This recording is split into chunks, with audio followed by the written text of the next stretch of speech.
Story 1. The Nightmare Roommate, Dale. It was my first year of university. I had just finished unpacking all of my stuff into my room, and my family had just left. Later that same day, my roommate finally arrived, and from the very beginning, I knew this kid was the most socially inept person I had ever met. I introduced myself as Dan, sticking out my hand for a handshake. He paused, looked down at my arm as if he didn't understand, then laughed and gave me an almost dead fish handshake. I even had to ask his name. He was Dale. I tried to make small talk, but he only answered yes or no, occasionally smiling awkwardly. Within minutes, we were both sitting on our beds on our laptops, not talking. I was upset and planned to request a new roommate. I met other students on my floor. They seemed normal, but Dale stayed strange. That night, I went to bed early, but Dale stayed on his laptop until 3 a.m.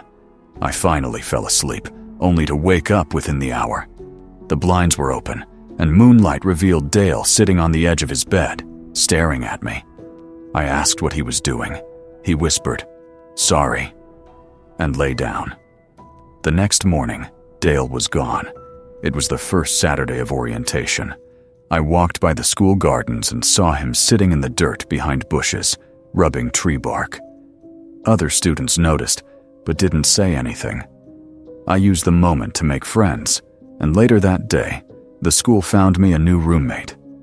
When I returned, I realized Dale had been snooping through my laptop and moving my clothes. That night, I caught him going through my bag. He lied, claiming he thought it was his toothbrush. I knew something was wrong. The next day, I moved in with my new roommate. But that night, I woke to a strange clicking outside my door. I looked through the peephole and saw someone trying to unlock it. I called campus police, who arrived and arrested Dale. I never saw him again. Story 2. The Creepy Nature Preserve. On my second year at Binghamton University, I quickly made a big group of friends.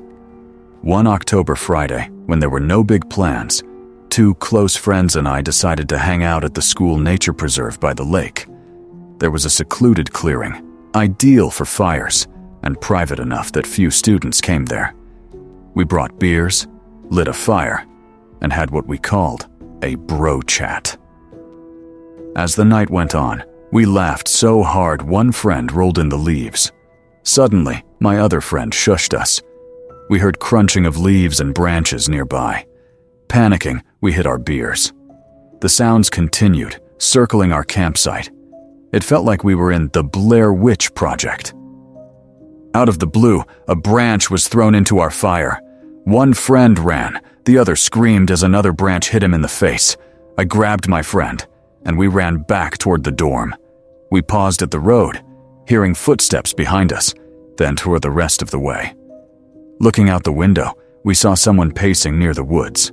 Eventually, they disappeared. We laughed later, but the next morning, we realized how terrifying the experience had been. We never returned there after dark. Story 3.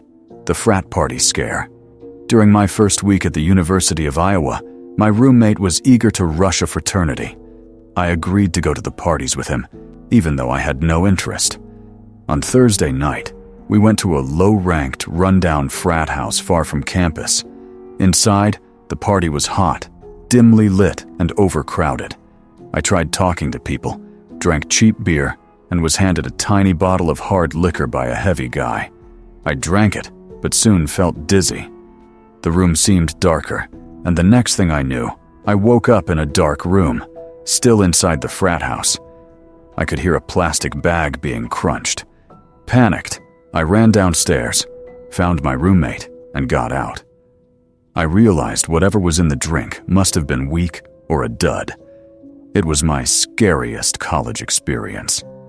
Story 4. The Haunted Dorm Room. In my sophomore year, I had a single dorm room in a secluded corner.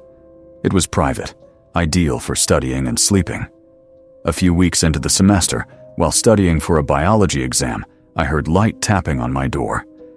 I yelled, "Come in," but no one entered. The next night, The knocking returned, louder. I opened the door. Nobody was there. Eventually, I saw someone disappearing around a corner.